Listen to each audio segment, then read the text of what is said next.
તો રાજ્ય કક્ષા મંત્રી તરીકે શપથ લીધા બાદ કૌશિક વેકરિયાએ પોતાનો પદભાર સત્તાવાર રીતે સંભાળ્યો છે। તેઓ કાયદા અને ન્યાય તંત્ર, ઉર્જા અને પેટ્રોકેમિકલ વિભાગના રાજ્ય કક્ષાના મંત્રી તરીકે કાર્યરત રહેશે। પદભાર સંભાળ્યા બાદ મંત્રી વેકરિયાએ જણાવ્યું છે કે મને જે વિભાગો સોંપવામાં આવ્યા છે તેમાં યોગ્ય રીતે કામગીરી કરીશ। ઘણા લોકોને મારી છબી ખરડવાનો પ્રયાસ કર્યો છે, પણ આજે પાર્ટીએ મારે પણ જે વિશ્વાસ વ્યક્ત કર્યો છે તેને હું સંપૂર્ણ ન્યાય આપવાનો પ્રયત્ન કરીશ।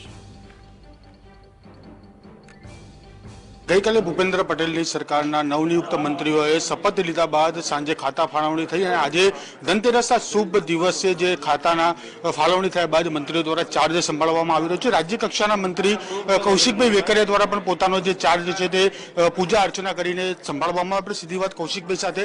કૌશિકભાઈ, ન્યાય, કાયદો, પેટ્રોકેમિકલ્સ અને ઉર્જા કયા પ્રકારના કામ રહેશે આ ત્રણેય ખાતાની અંદર? જે પણ કામ વિભાગ દ્વારા આવતા હોય છે કામ બધા કરવા માટે અમારી તૈયારી હોય છે।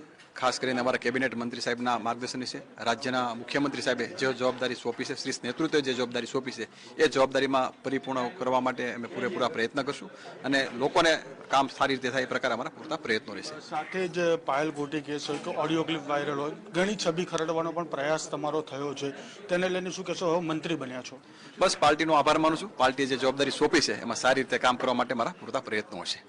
જી ચોક્કસથી આ હતા રાજ્ય કક્ષાના મંત્રી કૌશિક વેકરિયા। તેમણે કીધું કે પક્ષે જે જવાબદારી સોંપી છે તે તમામ જવાબદારી નિભાવવા માટે તેઓ અત્યારે હાલ તૈયાર જોવા મળે। કેમેરા પર્સન મિત ભટ્ટ સાથે ધવલ બારોટ, GSTV।